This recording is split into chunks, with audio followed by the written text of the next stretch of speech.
बिस्मिल्लाहिर्रहमानिर्रहीम। My name is Mohammad Yasin and today topics about 5 kingdom system. सबसे पहले एक साइंटिस्ट है जिसका नाम रॉबर्ट विटाकर ने ऑर्गेनिजम्स को 5 बड़े किंगडम्स में इसको क्लासिफाइड कर दिया इन 1969 में। 1969 में रॉबर्ट विटाकर एक साइंटिस्ट है जिसने जितनी भी जानदार चीज़ें हैं उसको 5 बड़े किंगडम में इसको क्लासिफाइड कर दिया। अब किंगडम मुनेरा जो है यहाँ पर उसके पॉइंट्स लिखे हुए 11 पॉइंट्स हैं। सबसे पहले इसका जो दूसरा नाम है किंगडम प्रोक्रिएटा। किंगडम प्रोक्रिएटा का मतलब है इसका में जो न्यूक्लियस है वो एब्सेंट है। जो वर्ड्स की मीनिंग है प्रोक्रिएटे का वो ये है pro, first word pro means before, यानी इसमें न्यूक्लियस जो है वो एब्सेंट है। और कार्यटिक्स मीन कार्यांश से निकला है। कार्यांश का मतलब है कि न्यूक्लियस, यानी बिफोर न्यूक्लियस, इसमें न्यूक्लियस मौजूद नहीं है। तो सबसे पहले न्यूक्लियस इसमें क्या है? न्यूक्लियस का मतलब है कि यह हमारे पास एक सेल है और इसमें अगर न्यूक्लियस है तो ये यूकैरियोटिक ऑर्गेनिजम्स है। अगर इसमें न्यूक्लियस नहीं है तो ये क्या है? प्रोकैरियोटिक ऑर्गेनिजम्स है। और किंगडम मुनेरा का जो न्यूक्लियस है वो क्या है?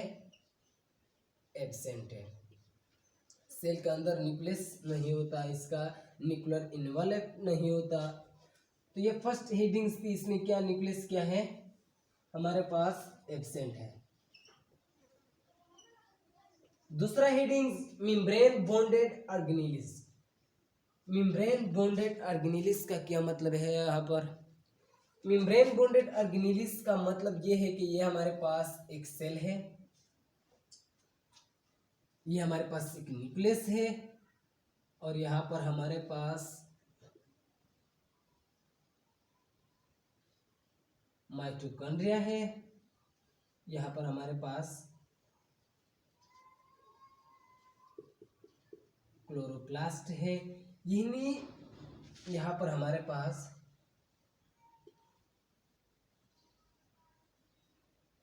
इंटोप्लाज्मिक रेटिकुलम है। वो ऑर्गेनेलिस जो डबल मेम्ब्रेन्स पर मुश्तमिल है, यही वो double membrane, first membrane and second membrane, यानी जो दो मेम्ब्रेन पर यानी 2 मेम्ब्रेन्स पर मुश्तमिल है, वो किंगडम मुनेरा में एब्सेंट होता है।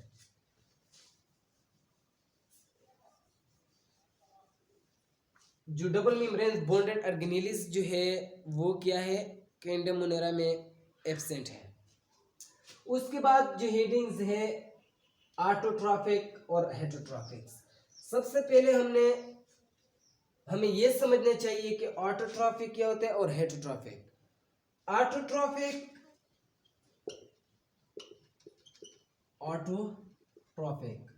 और हेटेरोट्रॉफिक।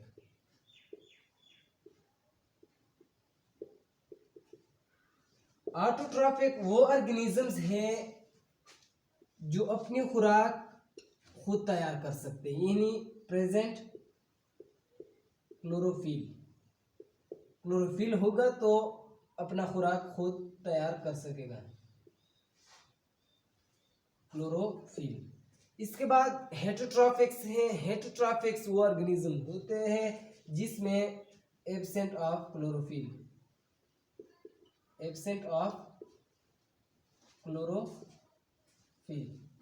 जिसमें क्लोरोफिल एब्सेंट होता है और अपना खुराक खुद तैयार नहीं कर सकते तो उसको हेटेरोट्रॉफिक्स ऑर्गेनिजम्स कहते हैं।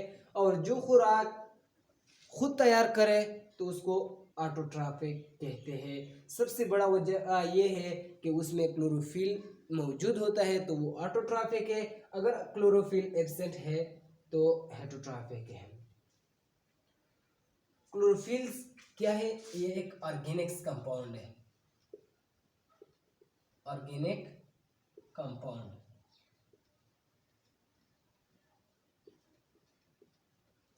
ये क्या करता है? क्लोरोफिल का जो फंक्शन है, जब भी लाइट आता है तो ये ऑब्जर्व करता है लाइट को। और ये कहाँ पर प्रेजेंट होता है क्लोरोफिल? क्लोरोप्लास्ट के अंदर ऐसे सेक्स होते हैं, सेक्स डबल मेम्ब्रेन फॉर्म। ये थाइलोकाइड जो है इन एक ग्रेना मिलकर जब थाइलोकाइड बनाते हैं तो इस थाइलोकाइड के अंदर, इन ग्रेना के अंदर, इस ग्रेना, अगर ये एक ले ले ग्रेना, तो इसके अंदर क्या प्रेजेंट होता है? क्लोरोफिल।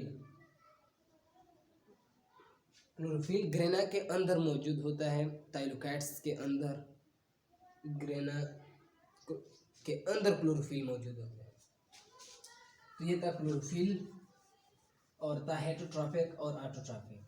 अब यहाँ पर ऑटोट्रॉपिक और हेटरोट्रॉपिक, यानी इसमें कुछ ऑर्गेनिजम्स ऑटोट्रॉपिक्स है और कुछ ऑर्गेनिज्म हेटरोट्रॉपिक्स है।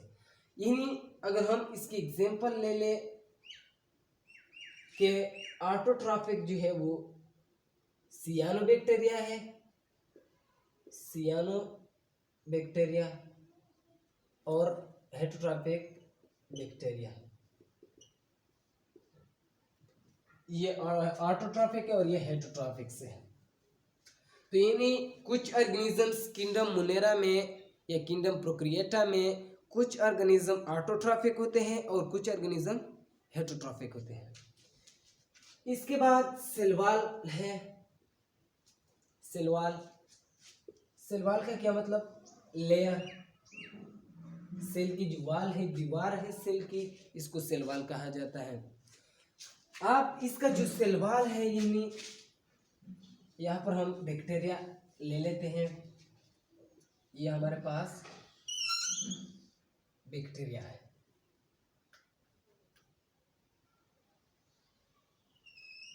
ये क्या है हमारे पास? एक बैक्टीरिया है।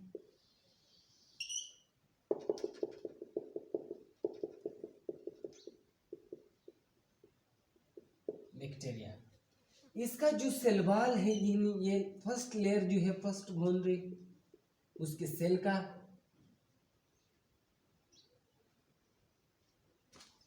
वो किस चीज से बना होगा? उसको क्या कहते हैं? सेलवाल कहते हैं। अब कंपोजिशंस क्या है उसकी सेलवाल की? उसका बैक्टीरिया का जो सेलवाल, यानी प्रोक्रिएटिक ऑर्गेनिजम्स का जो सेलवाल है, वो किस चीज से? म्यूरिन से बना होगा। अब म्यूरिन क्या है, इसको थोड़ा डिस्कस करते हैं। तो म्यूरिन जो है ये क्या है? इसका जो सेल, इसमें पेप्टिडोग्लाइकिन, इसका जो सेलवाल है वो पेप्टिडोग्लाइकिन से बना होता है। पेप्टिडोग्लाइकिन पर शॉर्ट क्वेश्चन भी आ सकता है, मीनिंग्स भी पूछ सकता है, एमसीक्यूज भी आ सकता है, तो इसको याद रखें। पेप्टिडोग्लाइकिन यानी प्रोटीन, पेप्टिडो, और ग्लाइकिन ग्लूकोज यानी पॉलीसेकेराइड, शुगर, ग्लूकोज कहते हैं। यानी प्रोटीन का यूनिट है, यानी अमीनो एसिड,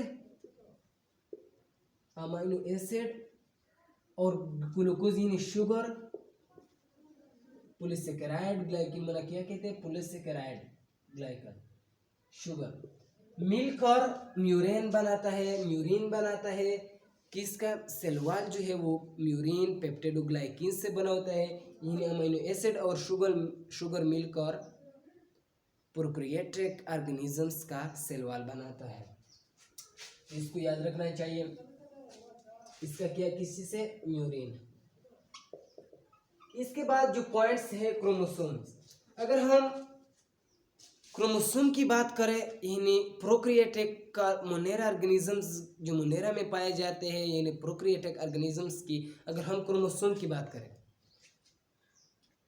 यूक्रिएटिक ऑर्गेनिजम्स का जो क्रोमोसोम है वो तो हमको पता है कि तादाद में ज्यादा होते हैं। क्रोमोसोम जो है वो न्यूक्लियस के अंदर होते हैं, न्यूक्लियस के अंदर यूक्रिएटिक ऑर्गेनिजम्स का सेल। अब प्रोक्रिएटिक्स में तो न्यूक्लियस एब्सेंट होता है, न्यूक्लियस। अब ह्यूमंस में जो क्रोमोसोम है 46 है, यानी तादाद में ज्यादा है, और उसका जो कंपोजिशन है ह्यूमन क्रोमोसोम का वो किस चीज से? यूक्रिएटिक का जो कंपोजिशन है यूक्रिएटिक, वो प्रोटीन प्लस डीएनए से है, और तादाद में क्या है, ज्यादा है, मोर देन क्रोमोसोम। ह्यूमन का कितना क्रोमोसोम है, यहाँ पर हम लिख लेते हैं 46 क्रोमोसोम, हमने लिख लिया। अब यहाँ पर बात आ जाती है किंगडम मोनेरा यानी प्रोक्रिएटिक ऑर्गेनिजम्स के क्रोमोसोम का। तो सबसे पहले ये बात समझनी चाहिए कि प्रोक्रिएटिक यानी किंगडम मोनेरा का जो ऑर्गेनिजम्स का जो क्या है क्रोमोसोम, वो तो एक सिंगल होता है।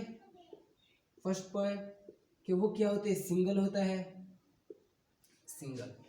और दूसरा जो किंगडम प्रोक्रिएटिक का क्रोमोसोम का कंपोजिशन है वो सिर्फ और सिर्फ डीएनए से बना होता है। बहुत बड़ा डिफरेंस है कि जो यूकैरियोटिक में ऑर्गेनिजम्स पाए जाते हैं उसका क्रोमोसोम प्रोटीन और डीएनए से बना होता है, और जो प्रोक्रिएटिक का ऑर्गेनिजम्स है वो डीएनए से उसका क्रोमोसोम का सिर्फ कंपोजिशन होता है, और यूकैरियोटिक का डीएनए प्लस प्रोटीन से। तो ये बड़ा डिफरेंस है।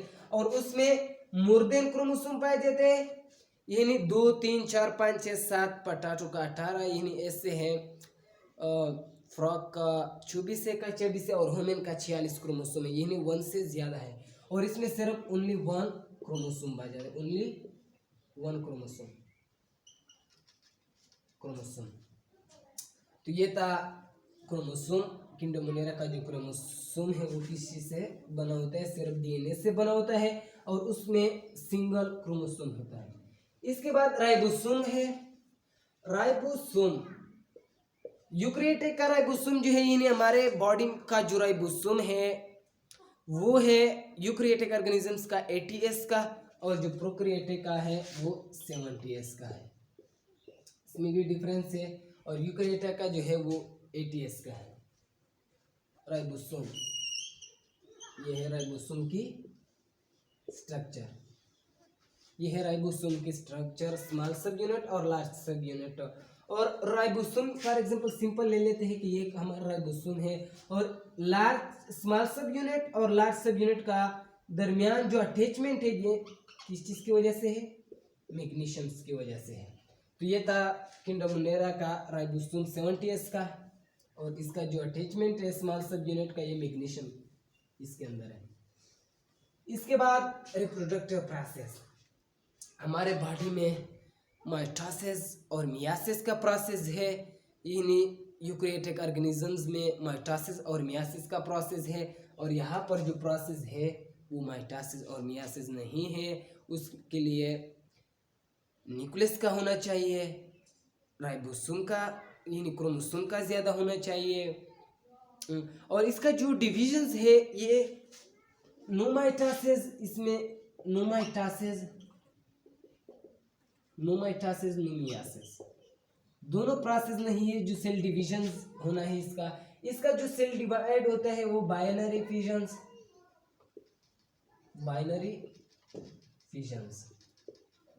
बाई माना टो, एक बैक्टीरिया जो है वो खुद ब खुद इसके अंदर क्या होता है, 2 टुकड़ों में तकसीम होती है बाइनरी फ्यूजन्स पे। एक अलग टॉपिक्स है उसमें भी इसको स्टडी करेंगे। तो आप ये समझे कि बाई माना टू, यानी उसमें वो ऑर्गेनिजम्स खुद डिवाइड हो जाता है, तो इसको बाइनरी फ्यूजन्स कहते हैं। ये याद रखना चाहिए कि उसमें माइटोसिस और मियासिस का प्रोसेस नहीं होता। इसके बाद एरोबिक एंड एनारोबिक रेस्पिरेशन, इसमें दोनों प्रोसेस पाए जाते हैं, यानी एरोबिक और एनारोबिक रेस्पिरेशन के दोनों प्रोसेस पाए जाते हैं। समझे, एरोबिक में ऑक्सीजन मौजूद होता है, ऑक्सीजन की मौजूदगी में एक प्रोसेस होता है, और यहाँ पर एनारोबिक में ऑक्सीजन नॉट प्रेजेंट, मतलब ऑक्सीजन की वहाँ पर जो ऑक्सीजन है वो प्रेजेंट नहीं होता। इसके बाद जीनोम्स यानी जीन्स, प्रोक्रिएटिक और यूकैरियोटिक के जीन्स में यही फर्क है कि वहाँ पर जो डीएनए के पेयर की शक्ल में होगा यूकैरियोटिक ऑर्गेनिजम्स में, और यहाँ पर आपको सिंगल मिलेगा। जीन्स प्रोकैरियोटिक डीएनए के जो ऊपर है वो क्या सिंगल हो गए, पेयर की शक्ल में नहीं होंगे, और यूकैरियोटिक का वो पेयर्स की शक्ल में होंगे।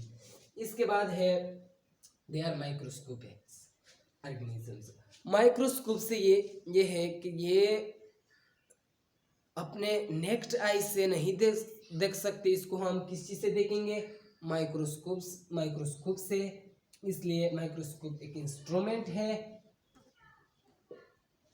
उस आले से हम इसको देखेंगे, अपने आंखों से नहीं होते, क्योंकि ये साइज में क्या होते हैं, small in size, small in size.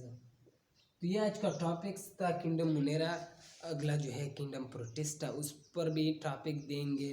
तो अगर समझ आए है, इसके सिर्फ जो है पॉइंट्स याद करने हैं, टोटल 11 पॉइंट्स है इसके, तो वेरी इजी आप इसकी एक्सप्लेनेशन कर सकते हैं। तो ये बहुत आसान है आपके लिए, सिर्फ आप पॉइंट्स नोट करें कि इसके जो पॉइंट्स है बहुत ही इम्पोर्टेंट है, 11 पॉइंट्स आपके लिए। तो ये था किंगडम मुनेरा। अगला जो टॉपिक्स होगा वो किंगडम प्रोटिस्टा पे होगा। इस तरह एक एक किंगडम्स को डिस्कस करेंगे। अस्सलाम वालेकुम।